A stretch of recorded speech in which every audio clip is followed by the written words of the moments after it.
예수님의 병고침, 하나님의 사랑이 나타난 자리. 병고침은 하나님의 마음입니다. 성경에서 예수님의 사역을 보면 가장 많이 등장하는 장면 중 하나가 바로 병고침입니다. 예수께서 온 갈릴리에 두루 다니사 모든 병과 모든 약한 것을 고치시니. 마태복음 4장 23절. 예수님은 병든 사람을 피하지 않으셨습니다. 오히려 그들에게 다가가셨습니다. 사람들이 외면하던 나병 환자, 오랫동안 고통 속에 있던 병자들, 아무도 돌보지 않던 자들을 향해 예수님은 직접 손을 내미셨습니다. 이것은 하나님의 마음입니다. 하나님은 고통을 외면하시는 분이 아니라 가장 아픈 곳으로 찾아오시는 분입니다. 예수님은 불쌍히 여기는 마음으로 고치셨습니다. 예수께서 불쌍히 여기사 손을 내밀어 마가복음 1장 41절. 여기서 중요한 것은 능력 이전의 마음입니다. 예수님은 병을 고치기 전에 먼저 그 사람을 불쌍히 여기셨습니다. 이것이 세상의 치유와 다른 점입니다. 세상은 결과를 보지만 예수님은 사람을 보십니다. 외로운 사람, 상처 입은 사람, 지쳐 있는 사람. 예수님은 그 마음을 먼저 만지십니다. 그래서 예수님의 치유는 단순히 몸만 낫는 것이 아니라 마음이 살아나는 치유입니다. 믿음은 치유의 통로가 됩니다. 혈루증 여인의 이야기를 보겠습니다.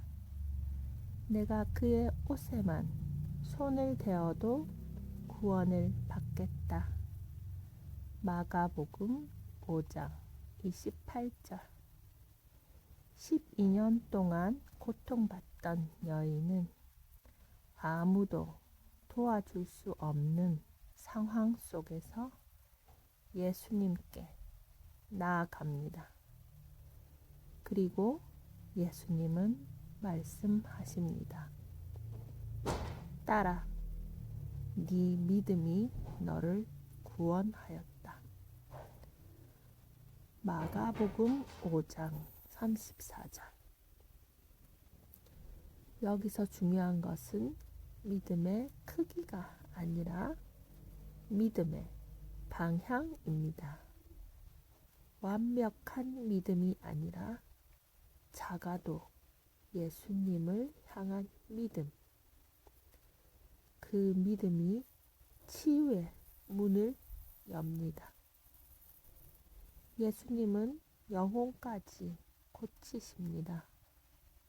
중풍병자가 들려왔을 때 사람들은 당연히 몸이 낫기를 기대했습니다.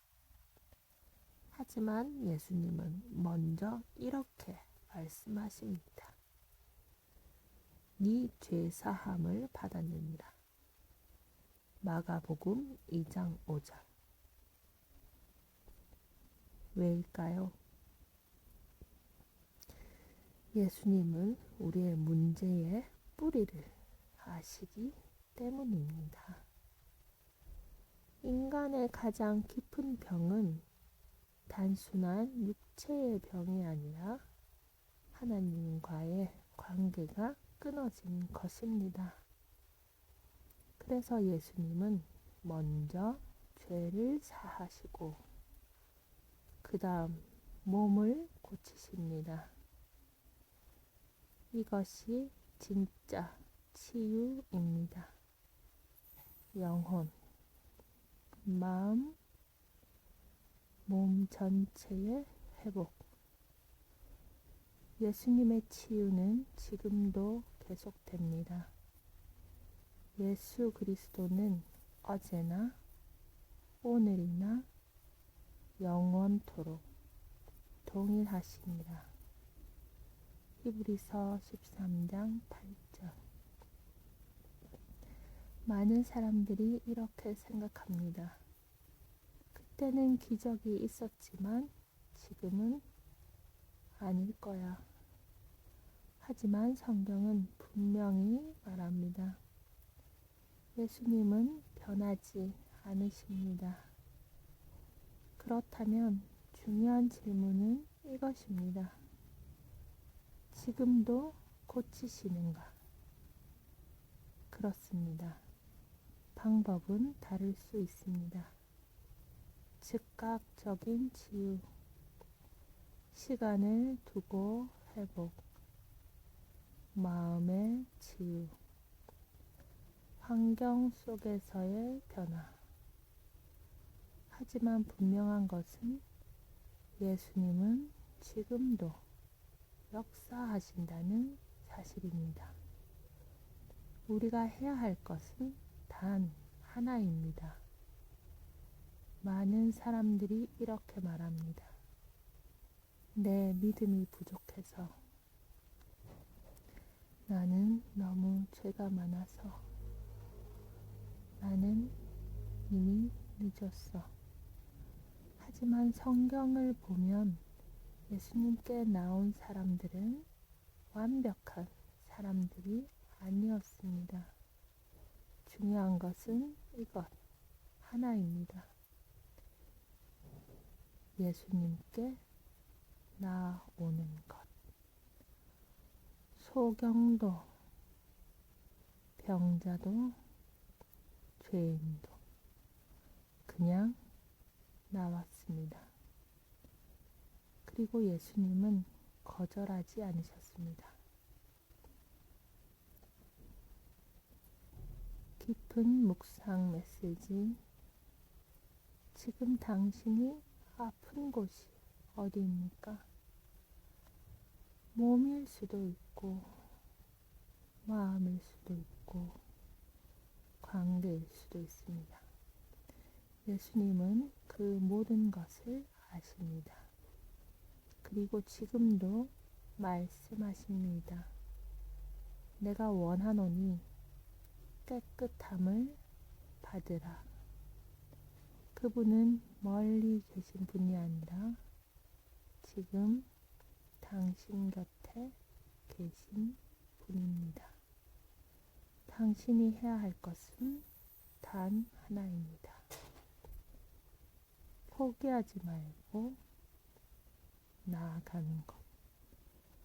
작은 믿음이라도 괜찮습니다. 눈물로 드리는 기도라도 괜찮습니다. 예수님은 반드시 응답하십니다. 치유를 위한 기도. 하나님 아버지, 저의 연약함을 아시는 주님 앞에 나아갑니다. 예수님의 이름으로 기도 드립니다. 저의 아픈 부분을 만져주시고 치유하여 주옵소서.